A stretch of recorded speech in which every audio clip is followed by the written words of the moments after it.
अस्सलाम वालेकुम। मैं उम्मीद करता हूँ कि आप सब खैरियत से होंगे। आज जो है हमारा मॉड्यूल नंबर 2 जिसका नाम है content coverage and site planning, उसका टॉपिक नंबर 2 शुरू होने वाला है। लेकिन उससे पहले मैं कुछ और व्यू आपको देना चाहता हूँ कि बेसिकली जो आज हम मॉड्यूल स्टार्ट करने वाले हैं, टॉपिक जो स्टार्ट करने वाले हैं, उसका मकसद क्या है, वो किस तरह से काम करता है और उसको हम क्यों अपने यूज़ में लाते हैं। ठीक है, तो बगैर टाइम वेस्ट किए मैं आपको कुछ इंपॉर्टेंट स्टेप्स हैं जो मैंने नोट पैड की स्क्रीन पे लिखे हैं वो मैं आपको डिस्कस कर लेता हूँ, देन हम उसको प्रैक्टिकली करके देखते हैं।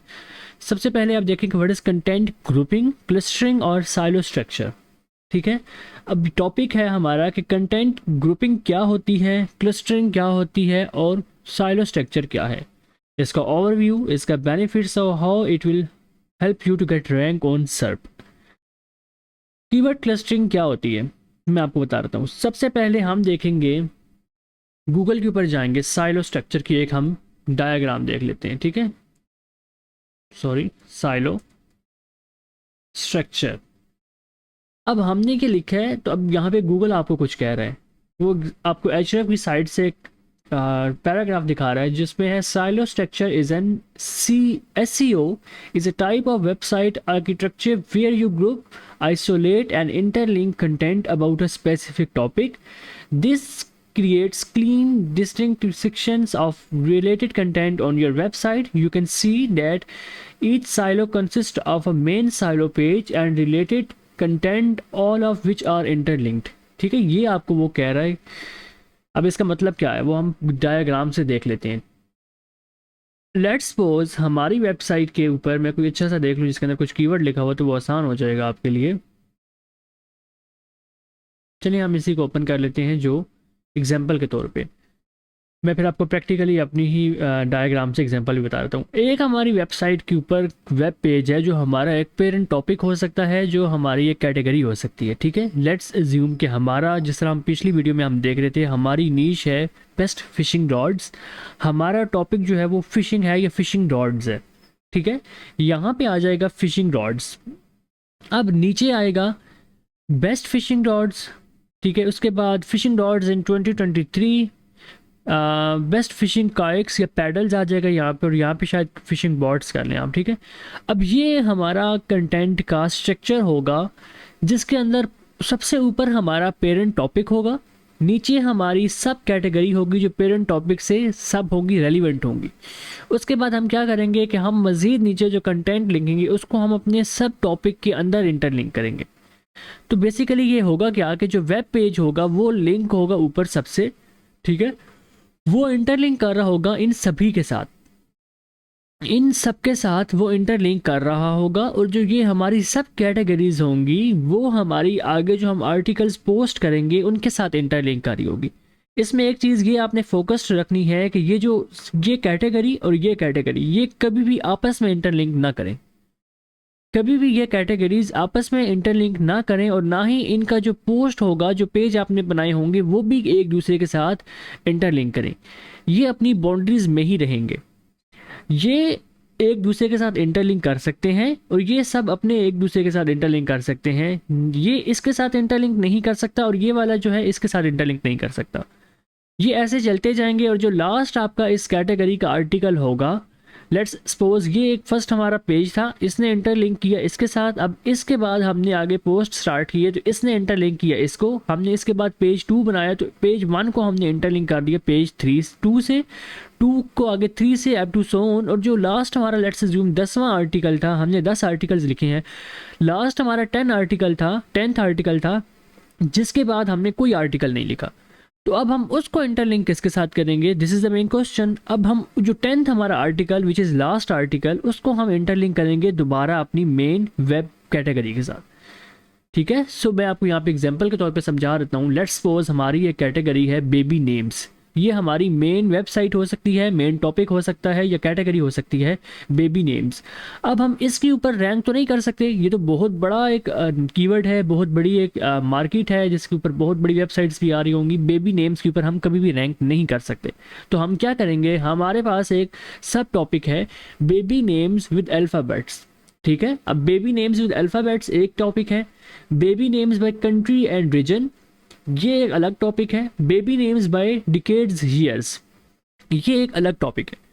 अब हम क्या करेंगे कि हमारी बेबी नेम की जो मेन पेरेंट टॉपिक है उसको हम इंटरलिंक करेंगे बेबी नेम्स विद अल्फ़ाबेट्स, उसके बाद baby names by country and region, और baby names by decades and years. ये सारे बेबी नेम्स जो है पेरेंट टॉपिक के साथ इंटरलिंक हो चुके हैं।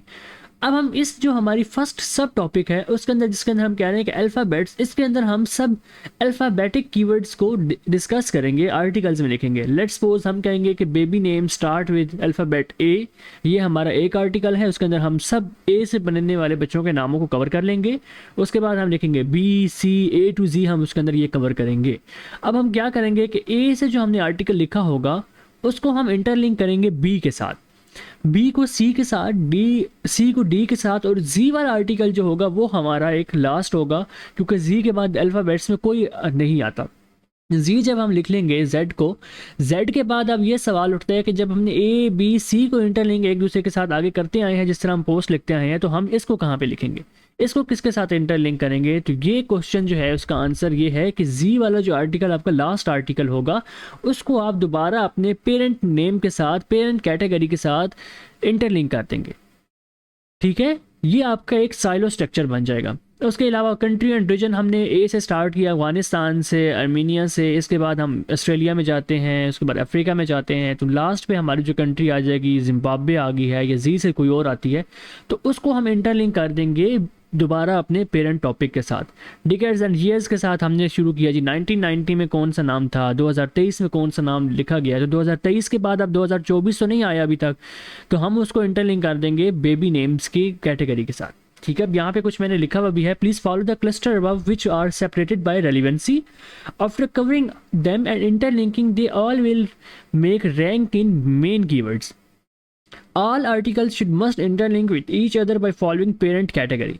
अब इसका मकसद क्या होगा कि जब ये सारा कंटेंट आप लिख लेंगे, जिसके अंदर आपने 24 आर्टिकल्स लिखे हैं रिलेटेड टू अल्फ़ाबेट्स, क्योंकि ए टू जी आपने लिख लिया, उसके बाद आपने कंट्रीज़ के हवाले से लिखे, उसके बाद आपने डिकेड्स एंड ईयर्स को लिखा है, और फिर हमने लास्टली इसको अपने पेरेंट टॉपिक के साथ भी इंटरलिंक किया हुआ है। तो गूगल क्या करेगा, गूगल कहेगा कि यार ये वेबसाइट जो है वो इतनी बड़ी है कि इसने अपने नीश के अंदर जो सब टॉपिक्स हैं, उनके सब टॉपिक्स हैं, उनके भी सब टॉपिक्स हैं, उन सबको डिस्कस किया हुआ है, तो वो उनको पहले रैंक करवाएगा, इनको पहले रैंक करवा देगा। वो जब ये रैंक होंगे, आपकी वेबसाइट पे ट्रैफिक आएगी, तो डेफिनेटली वो आपको आपके पेरेंट टॉपिक के ऊपर भी रैंक करवा देगा, क्योंकि आपने बहुत ज़्यादा कंटेंट लिख लिया होगा अपनी नीश के अकॉर्डिंग, अपने टॉपिक के अकॉर्डिंग। ठीक है, इसका फ़ायदा मैंने आपको बता दिया, सॉरी ओवरव्यू मैंने आपको दे दिया, कैसे काम करता है वो मैंने बता दिया, और बेनिफिट्स मैंने आपको कहा, क्या कहा है यहाँ पे, it will help you to gate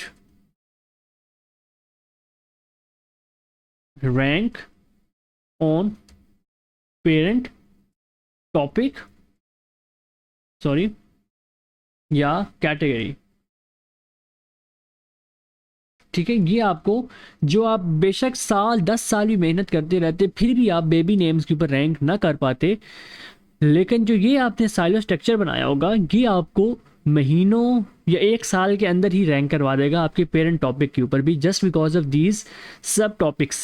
ठीक है, क्योंकि आपने इनको इंटरलिंक किया हुआ है। गूगल का क्रॉलर क्या करता है कि अगर उसको एक जगह, एक पेज पे वो आया है, उसको एक लिंक मिला है कि ये दूसरे पेज पे भी इंटरलिंक हुआ है, अब वो उस पे जाएगा, तीसरे पे जाएगा। ठीक है, अगर आपने ए बी सी के अंदर 24 करेक्टर्स होते हैं, तो आपने उस 24 करेक्टर्स को जी तक कवर कर लिया है, 24 के बाद उसको नज़र आता है कि यार अब मैं पहले 1 2 3 जंप करता आ रहा था और आगे मुझे आर्टिकल्स मिल रहे थे, लेकिन 24th वाला आर्टिकल जो है उसके बाद मुझे कोई 25th आर्टिकल नहीं मिले।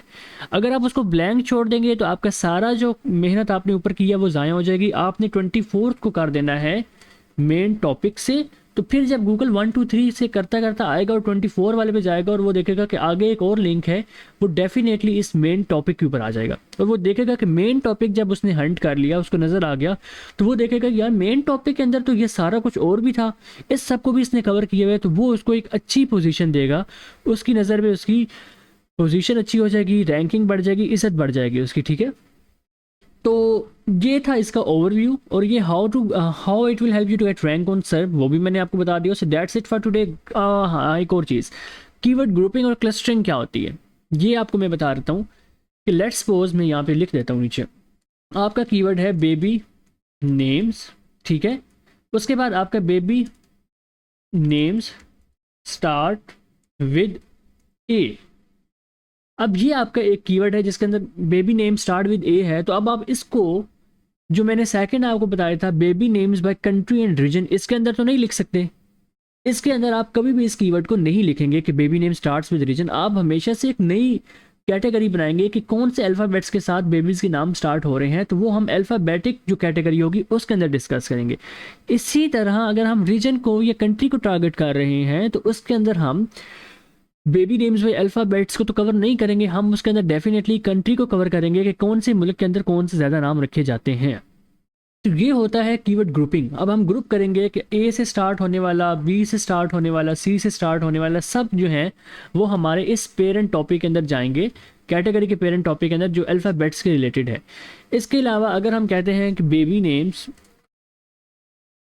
इन पाकिस्तान, ठीक है, अब पाकिस्तान हमने कर लिया, इसी तरह हम इंडिया कर लेंगे, इसी तरह हम यूएस कर लेंगे, यूके कर लेंगे, कनाडा कर लेंगे। तो ये कंट्रीज़ में आएंगे, ये कभी भी alphabet start with A B C में नहीं जाएंगे, ठीक है।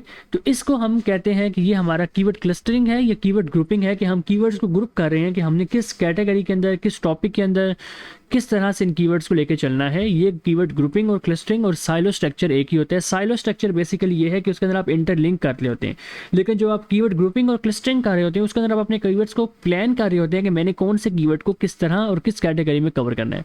आई होप सो कि आपको आज की वीडियो जो थी वो पसंद आई होगी। उसके अंदर मैंने आपको बहुत इनिशियल लेवल से बेसिक से सिखाया है कि which is how to use silo structure, keyword clustering क्या है, ग्रुपिंग क्या है। अगर आपको इसके हवाले से फिर भी कुछ कन्फ्यूजन हुई हो तो आप मुझे बताएं। एलएमएस पे आप मुझे रिपोर्ट कर सकते हैं, कमेंट्स में आप मुझे बता सकते हैं, तो मैं इसके ऊपर एक बार अलग से वीडियो बना दूंगा और आपको बताऊंगा कि ये प्रैक्टिकली किस तरह काम करती है। तो मैं आपको अगर अपनी पुरानी शीट्स में से कुछ ग्रुपिंग या साइलो स्ट्रक्चर्स को दिखा सकूं तो मैं आपको दिखा दूंगा। आज की वीडियो में इतना ही। मुझे मोहसिन को आज की ओवरव्यू वीडियो से इजाज़त दीजिए। अपना ख्याल रखें। अल्लाह हाफिज़।